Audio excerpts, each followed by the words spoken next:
الرحمن الرحیم ومن آیاته ان خلق لكم من انفسکم ازواجا۔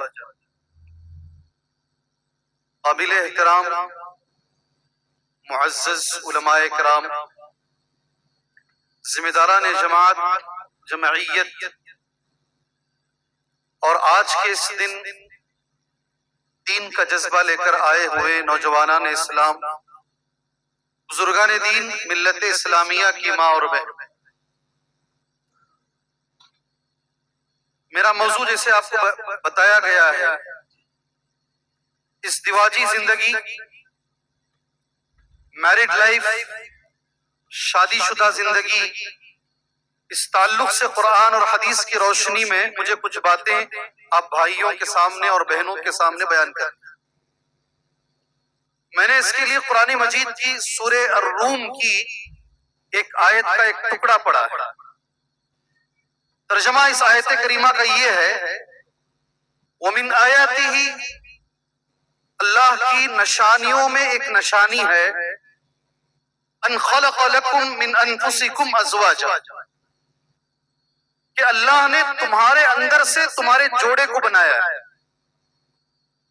لتسکنوا الیہا، تاکہ تم سکون حاصل کرو، وجعل بینکم مودۃ ورحمہ، اور اللہ نے تمہارے بیچ میں محبت اور ہمدردی کو اللہ نے رکھ دیا ہے۔ معزز دوستوں، یہ شادی شدہ جو زندگی ہے، ازدواجی جو زندگی ہے، انگریزی زبان میں جسے میرڈ لائف کہتے ہیں، اللہ عز و جل نے قرآن میں اس کو اپنی ایک نشانی کہا۔ کئی رشتے ایسے ہوتے ہیں دور دور تک آدمی کے ذہن اور وہم اور گمان میں بھی نہیں ہوتا کہ میری شادی یہاں ہو سکتی ہے۔ اللہ کی مرضی سے، اللہ تبارک و تعالیٰ کی مشیت سے انسان کی شادی وہاں ہوتی ہے، اس لیے اللہ تبارک و تعالیٰ نے یہ شادی شدہ زندگی کو اپنی ایک نشانی کہا۔ قرآن میں سورہ رعد کے اندر ایک دوسری آیت کریمہ ہے اس شادی شدہ زندگی کے بارے میں۔ آیت یہ ہے، وَلَقَدْ أَرْسَلْنَا رُسُلًا مِّن قَبْلِكَ وَجَعَلْنَا لَهُمْ أَزْوَاجًا وَذُرِّيَّةً، ہم نے آپ سے پہلے اللہ کے رسول صلی اللہ علیہ وسلم جتنے بھی پیغمبروں کو ہم نے بھیجا ہے، سارے پیغمبروں نے شادی کی ہے۔ سبحان اللہ، جتنے بھی پیغمبر اس دنیا میں آئے ہیں، سارے پیغمبروں نے شادی کی ہے۔ غور کریں اس بات پر۔ امام قرطبی رحمت اللہ علیہ کہتے ہیں، هذه سنت المرسلین، شادی شدہ زندگی، شادی کرنا، ازدواجی جو زندگی ہے، یہ 1,00,000 سے زیادہ نبیوں کی سنت ہے۔ اور سب سے بڑی بات ہمارے لیے یہ ہے کہ یہ ہمارے نبی کی سنت ہے۔ اللہ کے رسول نے کہا صلی اللہ علیہ وسلم، النکاح من، ذرا زور سے، النکاح من، آواز نہیں آ رہی، النکاح من نہیں آ رہی، یا تو شادی صحیح نہیں چل رہی ہے۔ النکاح من، جس کی نہیں ہوئی وہ زور سے بول رہا ہے جی۔ النکاح من سنتی، نکاح کرنا میری سنت کو ادا کرنا ہے، یہ اللہ کی نشانی ہے، یہ سارے نبیوں کی سنت ہے۔ عربی میں کہتے ہیں ہذہ سنت المرسلین، اور یہ ہمارے نبی کی سنت ہے۔ اللہ اکبر، فمن رغب عن سنتی فلیس منی، جو نبی کی سنت سے منہ پھیر لے وہ مجھ سے نہیں۔ اور آگے بڑھ کر حدیث میں یہ بھی کہا گیا ہے اس زندگی کے بارے میں، اذا تزوج العبد فقد استکمل نصف الدین فلیتق اللہ فی النصف الباقی، یہ آدھے دین کی تکمیل ہے۔ سبحان اللہ، ایک مسلمان بندہ جب نکاح کرتا ہے، اللہ کے رسول کہتے ہیں صلی اللہ علیہ وسلم، اس نے آدھا دین مکمل کر لیا ہے، باقی آدھے دین میں اس کو اللہ سے ڈرنا چاہیے۔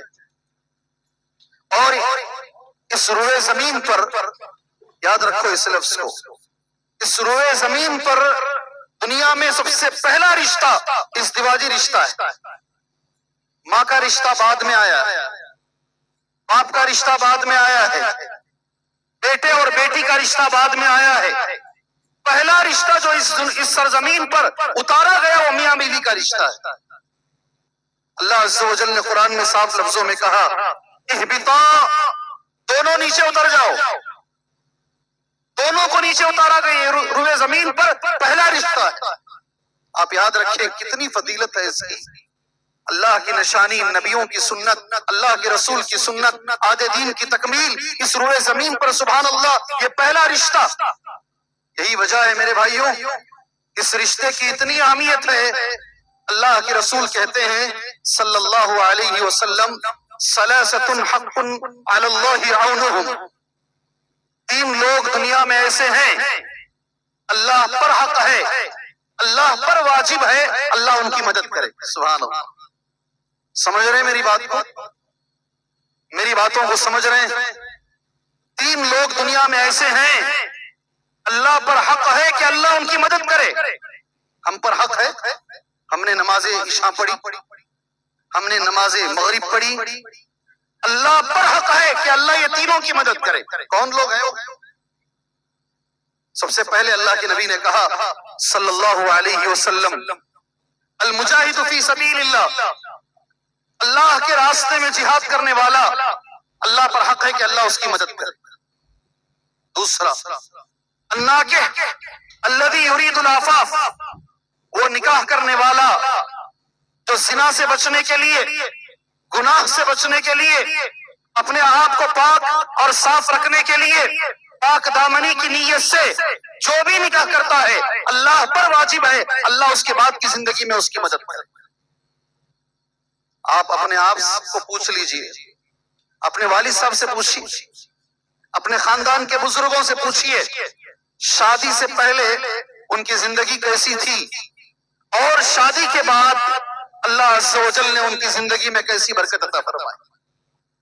پوچھیں آپ، یہ حدیث صحیح حدیث ہے، اس کی برکت یہ ہے کہ اللہ تبارک و تعالیٰ اس زندگی میں برکت لے کر آتا ہے جو آدمی صحیح نیت سے نکاح کرتا ہے۔ اس کی اہمیت کا اندازہ اس رشتے کا آپ اس سے بھی لگا سکتے ہیں میرے بھائیوں۔ اللہ کے رسول نے کہا صلی اللہ علیہ وسلم، میں دیکھنا چاہتا ہوں آپ جاگ رہے ہیں سو رہے ہیں؟ گرم گرم بریانی کھا کر جو ہے آپ کس طرف جا رہے ہیں؟ جی ویسے بھی باتیں شادی کی ہی ہو رہی ہیں اور بریانی بھی آپ کھا چکے ہیں۔ سبحان اللہ۔ اللہ کے رسول صلی اللہ علیہ وسلم آپ نے یہ کہا ایک مسلمان، سنو غور سے، شیطان کے بہکاوے میں آ کر ایک مسلمان زنا کر سکتا ہے، شیطان کے بہکاوے میں آ کر ایک مسلمان بزدل ہو سکتا ہے، مگر ایک مسلمان جھوٹ نہیں بول سکتا۔ کیا نہیں کر سکتا؟ جھوٹ نہیں بول سکتا۔ اس پیغمبر کے الفاظ ہیں اگر کسی کا رشتہ ٹوٹ رہا ہے، میاں بیوی طلاق پر کھڑے ہوئے ہیں، شوہر طلاق دینا چاہ رہا ہے یا بیوی خلا لینا چاہ رہی ہے، بچے ایک طرف، بیوی ایک طرف، شوہر ایک طرف، زندگی اس جگہ پر آ کر کھڑی ہو گئی ہے، اللہ کے رسول نے کہا ایسے رشتے کو جھوٹ بول کر ملاؤ، وہ جھوٹ پر تمہیں ثواب ملے گا۔ یہ رسول اللہ کے الفاظ ہیں، لیس الکذاب، وہ آدمی جھوٹا نہیں ہے، الذی یصلح بین الناس، جو لوگوں کو ملانے کے لیے، لوگوں میں اصلاح پیدا کرنے کے لیے، میاں بیوی کے رشتے کو ملانے کے لیے جھوٹ بولتا ہے، اس کے جھوٹ پر اسے ثواب ملے گا۔ اور یہ بھی آپ جانتے ہیں اس رشتے کے تعلق سے، جی ہاں، یہ باتیں صرف سن کے اٹھ کر جانے کے لیے نہیں، ہو سکے تو زندگی میں کسی کا رشتہ ملاؤ، توڑنے کی کوشش نہ کرو۔ اکثر لوگ اللہ تعالیٰ ان کی حفاظت فرمائے غیبتیں کر کر کے ادھر کا ادھر ادھر کا ادھر کر کر کے رشتوں کو ایسی جگہ پہ لا کے کھڑا کر دیتے ہیں، شاید کوئی مہینہ ایسا گزرتا ہوگا، بلکہ آج کل تو کوئی ہفتہ، جب لوگ آ کر بیٹھ کر کبھی وہ لڑکی بولتی ہے مجھے رہنا نہیں ہے، کبھی لڑکا بولتا ہے مجھے رہنا نہیں ہے، چھوٹی چھوٹی باتوں پر اتنی اہمیت کہ اللہ کے رسول کہہ رہے ہیں صلی اللہ علیہ وسلم جھوٹ بول کر اس رشتے کو ملاؤ۔ اور صحیح مسلم کی حدیث اب سبھی لوگ جانتے ہیں، شیطان کے کارناموں میں سب سے اہم اور سب سے بڑا کارنامہ یہ ہے میاں بیوی کو طلاق کرا دے۔ حدیث کے الفاظ آپ کے لیے میں نوٹ کر کے لایا ہوں، عن جابر بن عبداللہ، جابر بن عبداللہ راوی حدیث ہیں، عن النبی صلی اللہ علیہ وسلم، اللہ کے رسول نے فرمایا صلی اللہ علیہ وسلم، ان الشیطان یضع عرشہ علی الماء، شیطان اپنے عرش پانی پر بچھاتا ہے، ثم یبعث سرایا، پھر اپنے چیلوں کو بھیجتا ہے کہ وہ لوگوں میں جائیں اور لوگوں کو گمراہ کریں۔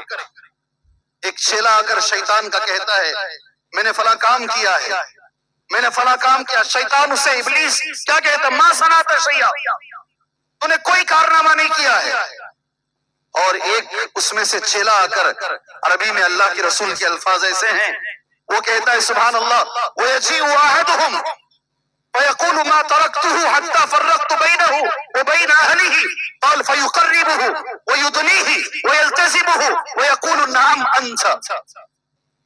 یہ حدیث کے الفاظ ہیں، یہ حدیث کے الفاظ ہیں، سمجھو اسے۔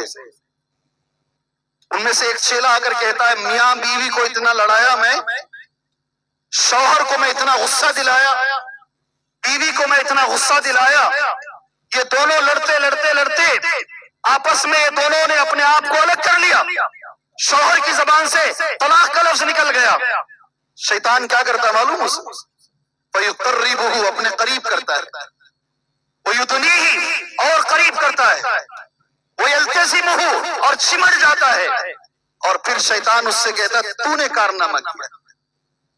شیطان کے کارناموں میں بہنوں تم بھی غور سے سنو، اور میرے بھائیوں تم بھی غور سے سنو، شیطان کے کارناموں میں یہ بہت بڑا کارنامہ ہے کہ وہ میاں بیوی کو الگ کر دے۔ یہ اللہ کے رسول کہتے ہیں صلی اللہ علیہ وسلم، اس رشتے کی اتنی اہمیت، سبحان اللہ، یہ اللہ کی نشانی، نبی کی سنت، نبیوں کی سنت، آدھے دین کی تکمیل، اس کے لیے جھوٹ جائز، اور یہ شیطان کے کارناموں میں سب سے بڑا کارنامہ ہے۔ آج اس رشتے کی حالت کیا ہے میرے بھائی؟ ایسے ہی اٹھا کر مجھے نہیں دے دیا گیا ہے عنوان جائیے اور اس دیواجی رشتے کے بارے میں بول کر آ جائیے، نہیں، کیا حالت ہے اس کی آج؟ چھوٹی چھوٹی باتوں پر کتنی آسانی سے طلاق ہو جا رہے ہیں، چھوٹی چھوٹی باتوں پر کتنی آسانی سے بچیاں عورتیں خلا لے رہی ہیں۔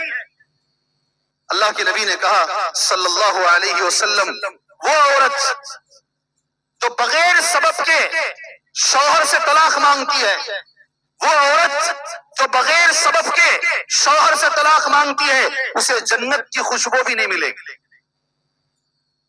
جی ہاں، جنت تو دور کی بات ہے، اس کی خوشبو تک نہیں ملے گی۔ ایک اور حدیث میں اللہ کے نبی نے کہا صلی اللہ علیہ وسلم وہ عورت جو بغیر سبب کے خلا مانگتی ہے وہ منافق عورت ہے۔ سبحان اللہ، اتنی بڑی بڑی حدیثیں، اتنی بڑی بڑی باتیں۔ اللہ کے نبی کے پاس صلی اللہ علیہ وسلم ایک صحابی آئے، انہوں نے کہا اللہ کے نبی میرا اور میری بیوی کے بیچ میں انبن چل رہا ہے، وہ بڑے خاندان کی بچی ہے، میں غلام تھا، آزاد ہو کر میرا نکاح اس سے ہوا ہے، ہم دونوں کے بیچ میں جم نہیں رہا ہے، انبن چل رہی ہے۔ کتنے لوگ آتے ہیں، کتنے لوگ یہ مسئلوں کو لے کر آتے ہیں۔ اللہ کے نبی صلی اللہ علیہ وسلم نے وہ صحابی سے جو لفظ کہا وہی لفظ میں سارے لوگوں سے کہوں گا، امسک علیک زوجک واتق اللہ، اپنی بیوی کو اپنے پاس رکھو، اللہ سے ڈرو، رشتہ نہ توڑو، رشتہ نہ توڑو۔ آج معاف کیجئے میرے بھائیوں، آج طلاق کی شرح بہت زیادہ ہے، خلا اس کی شرح بہت زیادہ، اور خاص طور سے پڑھے لکھے بچوں میں جو جتنا زیادہ بہت ساری پریشانیاں ہیں، ان میں سے ایک بڑی پریشانی یہ ہے رشتے نبھ نہیں رہے ہیں، رشتے چل نہیں رہے ہیں. اکثر بچیاں بہت پڑھنے کے بعد، اکثر پڑھی لکھی بچیوں کے رشتے نہیں چل رہے ہیں.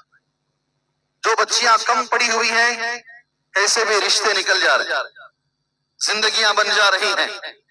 کتنے ڈاکٹر بچیاں ایسی ہیں سیٹ نہیں ہو رہا ہے، شادی ہو کر 6 مہینے کے بعد رشتے ٹوٹ جا رہے ہیں. چاہیے MNC کمپنی میں بنگلور میں سب سے زیادہ خلا، سب سے زیادہ طلاق مسلمان بچیوں میں ہے اور مسلمان بچوں میں. اللہ کے نبی نے اتنی اہمیت بیان فرمائی، کیا وجہ ہے میرے بھائی؟ کس وجہ سے یہ ہو رہا؟ اور اس سے بھی زیادہ رونے کی بات میرے موبائل فون میں ہے، وہ میں نے 3 جگہ کہا، یہ 4تھی جگہ کہہ رہا. ایک باپ اپنی بیٹی کے سامنے ہاتھ پھیلا رہا ہے، بیٹی کو بار بار یہ کہہ رہا ہے، اے میرے جگر کے ٹکڑے، اے میری پیاری بچی، تو آج یہاں آ کر ایک غیر مسلم کے ساتھ نکاح کرنے کے لیے بیٹھی ہوئی ہے. اے میری بچی، میں چہرہ دکھانے کے لائق نہیں رہوں گا، قوم میں چلنے کے لائق نہیں رہوں گا، تو جو کرنے والی ہے وہ غلط ہے. مگر بچی باپ کے منہ پہ تماچا مار کر غیر کے ساتھ چلی جاتی. ایک واقعہ ہے، ایک واقعہ ہے، اس کی کثرت ہے. جائیے رجسٹرار آفسوں میں، ایسی ویسی الٹی سیدھی باتیں نہیں، جو چل رہا ہے اس پہ غور کیجئے.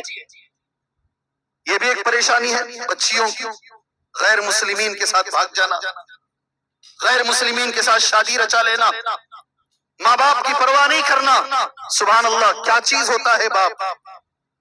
میں نے کئی جگہ کہا، یہاں کہہ رہا ہوں، وہ ترکی کے زلزلے میں تم نے دیکھا ہوگا نا، ایک باپ اپنی جگر کی ٹکڑی چھوٹی سی بچی کو بچانے کے لیے ایسے ڈھانپا ہوا ہے، خود مر جاتا ہے مگر بچی کو بچا لیتا ہے. دیکھا نہیں دیکھا؟ بھئی جواب دو. نہیں دیکھے؟ بھئی دیکھے نہیں دیکھے؟ میں سوال کر رہا ہوں، یہ جمعہ کا خطبہ نہیں ہے. یہ باپ ہوتا ہے، یہ باپ ہوتا ہے. ابھی شہر بنگلور کے اندر آنکھوں سے آنسو آ جاتے ہیں. ایک لڑکا 30 پر 1 سال کا سگنل میں کھڑا ہوا ہے، بس آ کر مار کے چلی جاتی ہے، بدن 2 ٹکڑوں میں تقسیم ہو جاتا ہے. 1.5 گھنٹے تک وہ لڑکا زندہ رہتا ہے. اللہ اس کی مغفرت فرمائے. ایوب نام ہے اس کا، اللہ اس کی مغفرت فرمائے. دعا تو کرو جی. کتنے بخیل ہو تم لوگ یار، ایک انسان کو دعا بھی تم نہیں دے سکتے.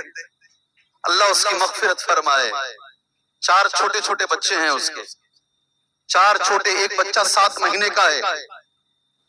3 ہاسپٹل کو اسے لے کر جاتے ہیں.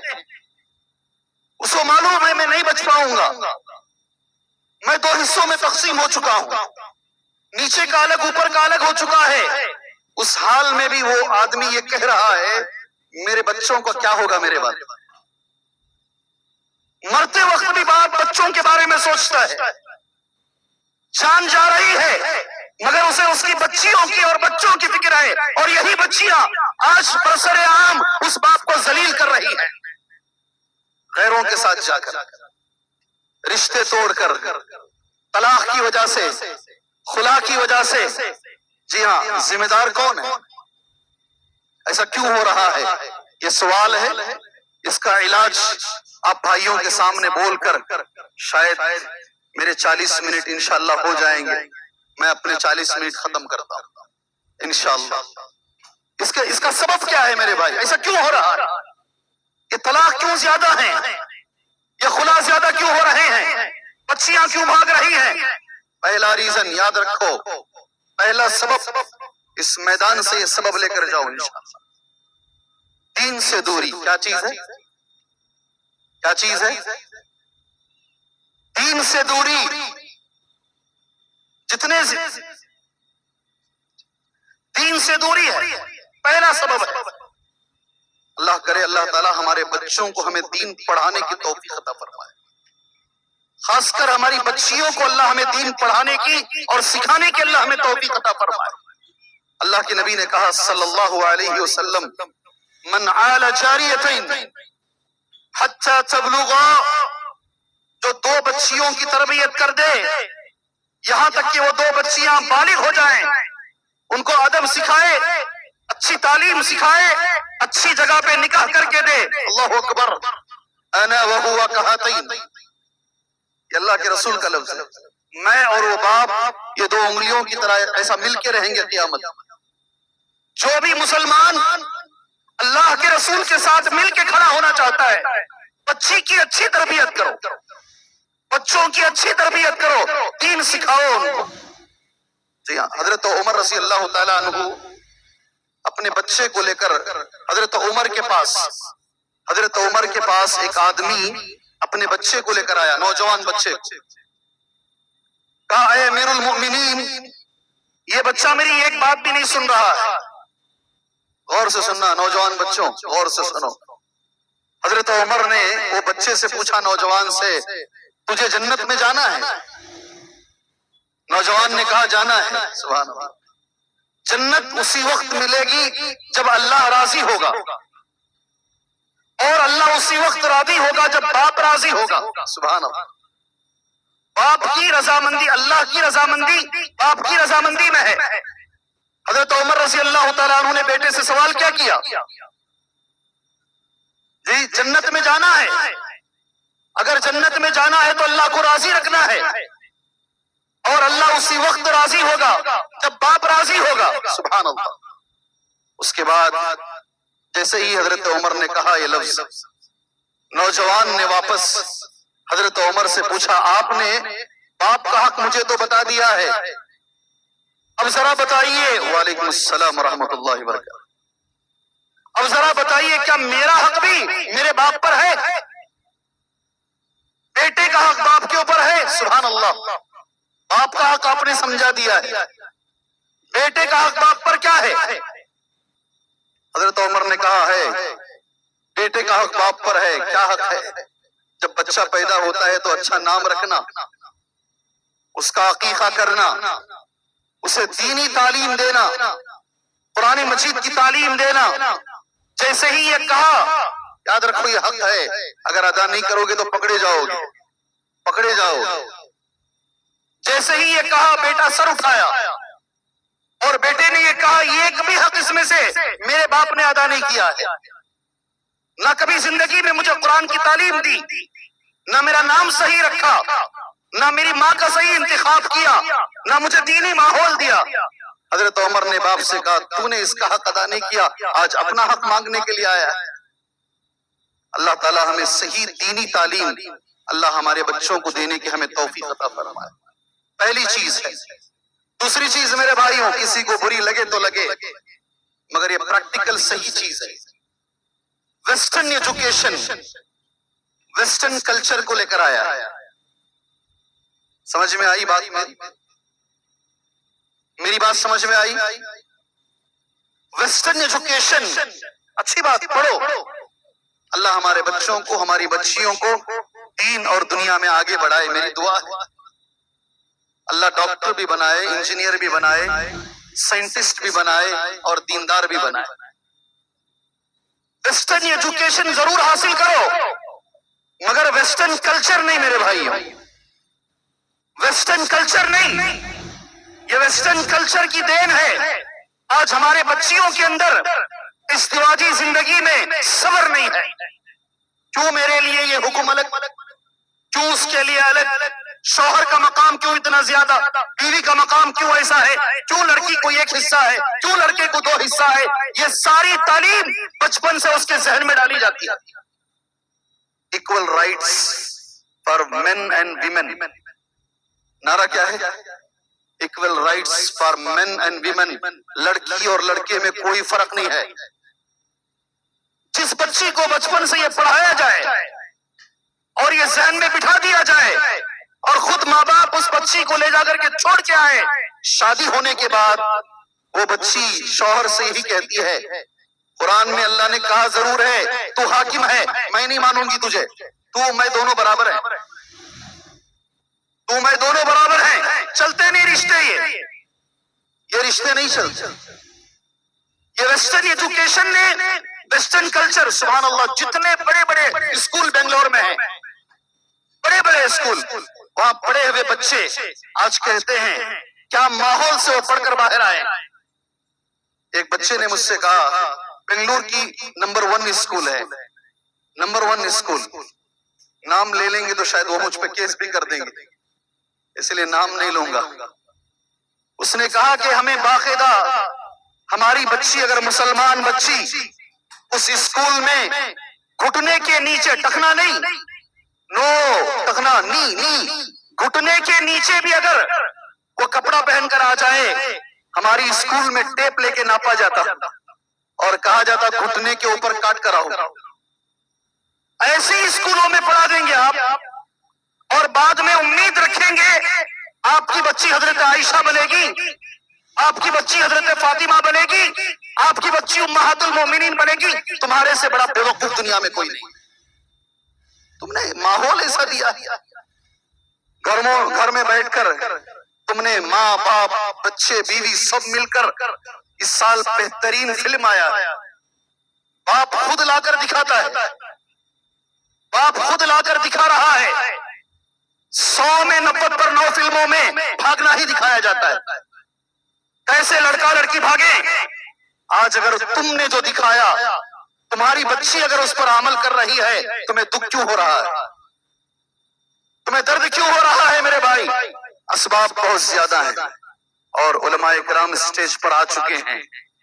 علاج کچھ الفاظ میں بول کر میں اپنے 40 منٹ انشاءاللہ ختم کرتا ہوں۔ جی ہاں، یہ اسباب بہت سارے ہیں۔ دین سے دوری، ویسٹرن ایجوکیشن، والدین کا بیجا لاڑ، کیا لفظ ہے؟ ماں باپ کا بیجا لاڑ۔ بچی کو یہ بول کر باپ بھیجتا ہے ڈرنا نہیں، کچھ بھی ہو تو فون کر دینا، انہیں نہیں تو دوسرا، ایسا لفظ ہے، یہ لفظ۔ والدین، ایسے والدین جو بچیوں کو بیجا لاڑ کرتے ہیں، ان کے بچے اکثر نپتے نہیں، اکثر شادی شدہ زندگی ان کی صحیح نہیں ہوتی ہے۔ جی، سارے لوگوں کو ایک حدیث سناتا ہوں۔ ابو بکر صدیق سے ہم بڑے نہیں ہیں، رضی اللہ عنہ، اور بچیاں حضرت عائشہ سے بڑی نہیں۔ حضرت عائشہ رضی اللہ تعالی عنہا سفر میں اللہ کے رسول کے ساتھ آ رہی تھی۔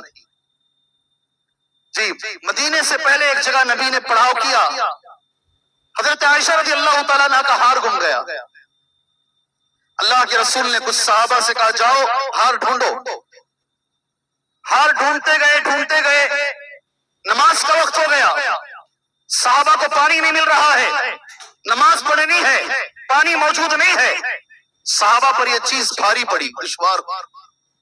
حضرت ابو بکر صدیق پورا واقعہ دیکھ رہے ہیں، یہ کس لیے ہو رہا ہے؟ میری بچی کی وجہ سے ہو رہا ہے۔ میری بچی نے اگر ہار نہیں گھمایا ہوتا یہ مسئلہ ہی نہیں ہوتا۔ وہ سیدھے آتے ہیں، حدیث میں لفظ ہے، حضرت عائشہ رضی اللہ تعالیٰ عنہ کی گود میں اللہ کے رسول صلی اللہ علیہ وسلم سر رکھ کر آرام کر رہے ہیں۔ حضرت ابو بکر آ کر، سنو غور سے، حضرت ابو بکر آ کر کمر پر حضرت عائشہ رضی اللہ تعالیٰ عنہ کو چباتے ہیں، کھچوکے لگاتے ہیں۔ حضرت عائشہ فرماتی مجھے اتنا درد ہوا میں بتا نہیں سکتی۔ بچیوں کی تربیت میں صحابہ نے یہ انداز بھی اپنایا ہے۔ شادی ہونے سے پہلے تو دور کی بات، شادی ہونے کے بعد بھی حضرت ابو بکر صدیق رضی اللہ عنہ اپنی لاڈیلی کو سمجھا رہے ہیں، منا رہے ہیں، اور وقت پڑنے پر سزا بھی دے رہے ہیں۔ ماں باپ یہ نہیں کرتے نا، بیجا لاڑ۔ رشتے ٹوٹنے کی ایک وجہ یہ بھی ہے۔ بہرحال علاج کیا ہے؟ جی، کتنے منٹ میں رہے مجھے؟ ہو گیا تو میں ختم کر دوں، 5 منٹ، چلے ٹھیک۔ 5 منٹ میں جتنا میں بول سکتا ہوں بول کر بات ختم کرتا ہوں۔ علاج کیا ہے؟ پہلی چیز، جس لڑکی سے شادی کر رہے ہو دین کی بنیاد پر کرو، دین کی بنیاد پر، میرا لفظ نہیں، اللہ کے رسول کا لفظ۔ کامیاب شادی شدہ زندگی چاہتے ہو، دین کی بنیاد پر شادی کرو، شادی کامیاب ہوگی انشاءاللہ۔ حدیث بڑی ہے، 5 منٹ ہیں، آخری کا لفظ سن لو، فاظفر بذات الدین تربت یدک۔ سبحان اللہ، دیندار لڑکی سے شادی کرو، تمہیں کامیابی ملے گی، رسول اللہ کی گارنٹی ہے۔ اللہ کے رسول نے کہا، ساتھ میں یہ بھی کہا اذا اتاکم من ترضون دینہ وخلقہ، اگر کسی بچی کو ایسا رشتہ آئے، ایسا نوجوان رشتہ لے کر آئے، اس کا دین اور اس کے اخلاق سے تم راضی ہو، سنو میرے بھائیوں، سنو اللہ کے لیے، اس کا رشتہ کر دو، شادی کر دو۔ مشرک بھی ہے، کماتا ہے، اٹھا کے دے دیتے ہیں، بدعتی بھی ہے، کما رہا ہے، اٹھا کے دے دیتے ہیں۔ شادی ہونے کے بعد وہ مشرک یہ کہتا ہے، یہ بچی جو توحید والی ہے، شادی ہو کر تو ادھر آئی، چل درگاہ کو چلنا ہے، نکل یہاں سے، کیا کرے گی بچی ہو؟ جس کا دین اور جس کے اخلاق سے تم راضی ہو، ایسا رشتہ اگر آتا ہے، دیر نہ کرو۔ اللہ کے نبی کہتے ہیں، میرے نبی کی بات غلط نہیں ہو سکتی، اگر ایسے رشتوں کو تم ٹھکرا دو گے، اللہ کے رسول کہتے ہیں پھر زمین میں فساد ہوگا اور فتنہ ہوگا۔ یہی ہو رہا ہے، یہ پہلی چیز۔ دوسری چیز، یہی دوسری بات پر اپنی بات کو ختم کر لیتا ہوں انشاءاللہ۔ شادی کا ایک مقصد ہے، اور وہ مقصد ہے لِتَسْكُنُوا إِلَيْهَا، میاں بیوی کے بیچ میں سکون رہے۔ وَجَعَلَ بَيْنَكُمْ مَوَدَّةً وَرَحْمَةً، اور اللہ نے خود میاں بیوی کے بیچ میں دو باتیں اللہ نے ڈالی ہیں، محبت اور ایک دوسرے سے ہمدردی۔ یہ کب آئے گی معلوم؟ یہ کب آئے گی معلوم؟ شوہر بیوی کا حق ادا کرے اور بیوی شوہر کا حق ادا کرے، یہ اللہ محبت ڈال دیتا ہے۔ شوہروں کے لیے ایک تحفہ دے کر جاتا ہوں یہاں سے انشاءاللہ، اور بچیوں کے لیے بھی ایک بات بول کر اپنی بات ختم کرتا ہوں انشاءاللہ۔ شادی ہونے والا ہر نوجوان بیوی کے تعلق سے یہ ذہن میں تصور کرے، یہ اللہ کی امانت ہے جس سے میں نکاح کرنے جا رہا ہوں۔ جی یہ میرے رسول کے الفاظ ہیں، استحللتم فروجہن بأمان اللہ، خطبہ حجۃ الوداع کے الفاظ ہیں، تم اس بچی کو حلال کر رہے ہو، یہ اللہ کی امانت ہے، یہ ذہن میں رہے مردوں۔ دوسری بات، ساری دنیا میں تمہارے حسن اخلاق کی سب سے زیادہ مستحق تمہاری بیوی ہے۔ خیرکم خیرکم لأہلہ وانا خیرکم لأہلی، تم میں سب سے بہتر وہ ہے جو گھر والوں کے ساتھ بہتر ہے۔ سنو غور سے، دوستوں کے ساتھ اچھے رہتے ہو، مسجد میں اچھے رہتے ہو، کمپنی میں اچھے رہتے ہو، دکانوں میں اچھے رہتے ہو، مگر بیوی پہ روب جماتے ہو۔ نبی نے کہا تم اچھے مسلمان نہیں ہو، اللہ اکبر، تم اچھے مسلمان نہیں ہو۔ ساری دنیا میں سب سے اچھا پکارنا بیوی کو پکارو، اچھے اخلاق بیوی کے ساتھ، یہ نبی کے الفاظ ہیں، خیرکم خیرکم لأہلی وانا خیرکم لأہلی۔ اور ایک حدیث پتہ نہیں کتنے سو، پتہ نہیں 200 300 400 اللہ جانتا ہے، میں نے نکاح پڑھائے ہیں، اس میں ہر بار میں نے کہا ہے مرد حضرات یہ کر لیں سکون آئے گا زندگی میں۔ حکیم ابن معاویہ، انہوں نے اللہ کے رسول سے پوچھا، اے میرے رسول بیوی کا حق میرے اوپر کیا ہے؟ چلو حدیث بولنے سے پہلے اتنے بڑے مجمع سے پوچھ لیتا ہوں، اس حدیث پر عمل کریں گے کیا؟ کہاں لاکھوں سپڑا ہے ہم نے آج، بھائی اس حدیث پر عمل ہوگا؟ ذرا ہاتھ اٹھا کر، جی اللہ آپ کو عمل کی توفیق عطا فرمائے۔ ان تطعمها اذا طعمت، جو تم کھاتے ہو اپنی بیوی کو کھلاؤ، خود جا کے اچھی اچھی ہوٹلوں میں کھا لو، اور بیوی کو جو ہے ہمیشہ وہی کھلاؤ، لا يجوز، جائز نہیں ہے۔ ہاتھ اٹھا کر گواہی دیے ہیں۔ وَتَكْسُوهَا إِذَا اكْتَسَيْتَ، جو پہنتے ہو بیوی کو پہناؤ، وہی دو ہو گئے۔ تیسرا وَلَا تَصْرِبِ الْوَجْهِ، چہرے پہ کبھی ہاتھ مت اٹھاؤ، بولو انشاءاللہ، نہیں بول رہے ہیں، 5% سے زیادہ بات ہی نہیں کر رہے، ابھی زیادہ بولوں گا تو اٹھ کے چلے جائیں گے سیدھا یہاں سے، کون سی پریشانی میں آ کے سپڑے۔ وَلَا تَضْرِبِ الْوَجْهِ، مت مار بیوی کو، رسول اللہ کہہ رہے ہیں۔ وَلَا تُقَبِّحْ، 4 لوگوں کے سامنے بیوی کو برا بھلا نہ بول، ماں کو بچوں کے سامنے مت ڈانٹ، ماں کو بچوں کے سامنے نہ ڈانٹ، یہ بھی حدیث ہے، 4 کتابوں میں ہے، ابو داؤد، ترمذی، مسند احمد، ترغیب و ترہیب، اور دنیا کے سارے علماء نے اسے صحیح کہا۔ آخری بات، ولا تہجر الا فی البیت، انبن کبھی کبھی ہوگی، گھر میں مسئلے کو حل کر باہر والوں کو اندر مت کرو. یہ کر لو میرے بھائی، زندگی سنور جائے گی، زندگیاں نہیں ٹوٹیں گی. خواتین، آپ کے لیے ایک حدیث مجھے آ کر کان میں بولا گیا، جی توحید کا کام اللہ آپ کو باقی رکھے، اللہ آپ کے دین پر آپ کو ثابت قدم رکھے. سبحان اللہ. ایک حدیث تمہارے حوالے کر کر یہ مختصر سا جو بیان ہے میں ختم کرتا ہوں، اس امید کے ساتھ کہ انشاءاللہ آپ عمل کریں گے انشاءاللہ. جی ہاں، میں پوچھ بھی نہیں سکتا آپ کو، اس امید کے ساتھ کہ آپ عمل کریں گے. اللہ کے رسول نے کہا صلی اللہ علیہ وسلم، جنت کے 8 دروازے ہیں، الحمدللہ. جہنم کے 7 دروازے ہیں. ایک دروازہ اتنا بڑا ہے 100 سال اگر ایک گھوڑا تیزی سے جائے گا تب بھی ایک دروازہ ختم نہیں ہوگا. ابھی بھی سمجھ میں نہیں آیا. ایک آدمی کیرلا سے نکلا ہے حج کو جانے کے لیے، اب سمجھ میں آئے گا. 1 سال 2 سال میں وہ مکہ پہنچ جائے گا چل کر. جی اگر تیز گھوڑا بھاگے گا اور 100 سال بھاگے گا، کتنی دور بھاگے گا؟ اس سے بڑا ایک دروازہ ہے جنت کا. سبحان اللہ. میرا تو یہ ماننا ہے ساری دنیا اٹھا کے ایک دروازے میں رکھ دے سکتے ہیں. 8 دروازے ہیں جنت کے، جہنم کے 7 دروازے ہیں. جب یہ حدیث نبی نے کہی صلی اللہ علیہ وسلم، ابو بکر صدیق نے پوچھا کوئی ایسا بھی ہے 8 دروازے اس کے لیے کھولے جائیں گے؟ نبی نے کہا مجھے امید ہو ابو بکر تم رہو گے. سبحان اللہ. تمہارے لیے جنت کے 8 دروازے کھولے جائیں گے، مگر میری بہنوں ہر عورت کے لیے، ہر بچی کے لیے جنت کے 8 دروازے کھولے جائیں گے، مگر بس 4 باتیں تمہارے میں موجود ہوں.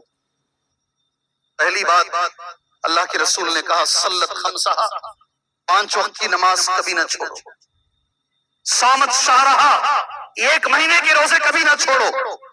تیسری بات، اطاعت زوجہا، صبر کرو، شوہر کی ہمیشہ اطاعت کرو. آخری بات، حفظت فرجہا، اپنی عزت کی حفاظت کر لو. اب حدیث کے الفاظ سنو. قیل لہا، اس عورت سے قیامت میں کہا جائے گا ادخلی، اندر آ جا، داخل ہو جا. من ای ابواب الجنت شئتی، جنت کے جس دروازے سے چاہے اندر آ جا. سبحان اللہ. الترغیب والترہیب کی حدیث ہے. میں اپنی چیز کو، اپنے اس مختصر سے تقریر کو یہاں ختم کرتا ہوں، اللہ سے دعا کرتے ہوئے اللہ تعالیٰ اس رشتے کو بنا کے رکھنے کی اللہ ہمیں توفیق عطا فرمائے. چھوٹی چھوٹی باتوں پر طلاق اور خلا سے اللہ ہمیں بچنے کی توفیق عطا فرمائے. ہماری اولاد کو صحیح تربیت کرنے کی اللہ ہمیں توفیق عطا فرمائے. دین کی تعلیم اور دنیاوی تعلیم دونوں اللہ ہمیں دینے کی توفیق عطا فرمائے. صرف دنیا نہیں، دنیاوی تعلیم کے ساتھ ساتھ دینی تعلیم اللہ ہمارے بچوں کو ہمیں دینے کی توفیق عطا فرمائے. اللہ سے میں دعا کرتا ہوں اللہ تبارک و تعالی جتنے بھی لوگ مجبور ہیں اللہ ان کی مجبوریوں کو دور کرے، پریشان حال لوگوں کی پریشانیوں کو دور فرمائے. اللہ جو بیمار ہیں ان کو شفائے عاجلہ کاملہ عطا فرمائے. یہاں ایک دل سے دعا ہے، دنیا کی سب سے بڑی بیماری شرک ہے، اللہ اس بیماری سے ہر مسلمان کو بچائے. دنیا کی بڑی بیماریوں میں ایک بیماری بدعت ہے، اللہ اس کی نحوست سے اس امت کو بچائے. اللہ دنیا کی سب سے بڑی دولت توحید ہے، اللہ یہ دولت ہر مسلمان کو عطا فرمائے. دنیا کی بڑی دولتوں میں ایک اتباع سنت ہے، اللہ یہ دولت ہر مسلمان کو اللہ عطا فرمائے. اللہ تعالیٰ ایسے عمل کی توفیق دے جس سے اللہ راضی ہو، وہ نبی کے طریقے پر ہو، اس میں اخلاص شامل ہو. آمین. وصلی اللہ علی النبی الکریم. السلام علیکم ورحمۃ اللہ وبرکاتہ.